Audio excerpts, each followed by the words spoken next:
সালামু আলাইকুম। আমি গেট দিয়ে ঢোকার সময় আসলে আমাকে ভিডিওটা করতে দেওয়া হয় নাই। এই জন্য পেছন থেকে ভিডিওটা করতেছি। এটা হচ্ছে চট্টগ্রাম ফটিকছড়িতে গাউসুল আজম মাইজ ভান্ডারি মাজার। অনেক মানুষ আসে এখানে, দেখতেছেন খালি পায়ে আসতেছে। মাজার এটা একটা দর্শনীয় স্থান।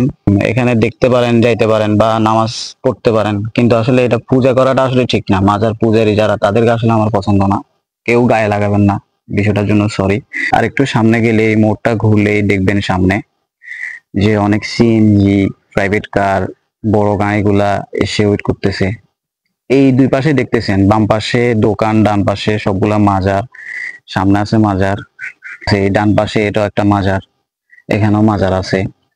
তো আসলে মাজারের আমি কমপ্লিট ভিডিও করতে পারি নাই। তারপরও যতটুকু করেছি, প্রায় 20-22 সেকেন্ডের মতো একটা ভিডিও করেছি, সেটা আপনারা দেখবেন ইনশাল্লাহ সামনে।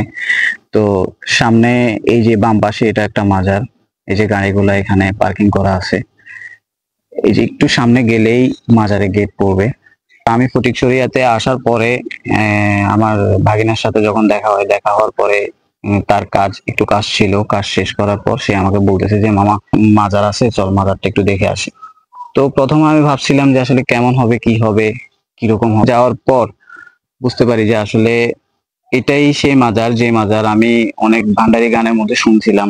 একটা সময় মানুষ ভান্ডারি গান শুনতো, তখন গাইসুল আজম মাঝ ভান্ডারি এরকম একটা গান চলতো, তখন মানুষের মুখে মুখে গান শুনছি।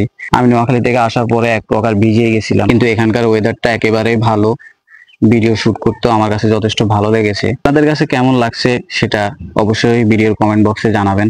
তো এটা হচ্ছে সেই মাজার, এটা মাজারের পেছনের একটা অংশ।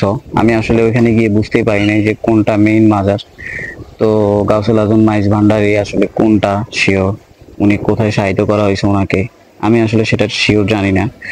তো আমার ভিডিওটা এতটুকুই। ভালো থাকবেন সবাই। আল্লাহ হাফেজ।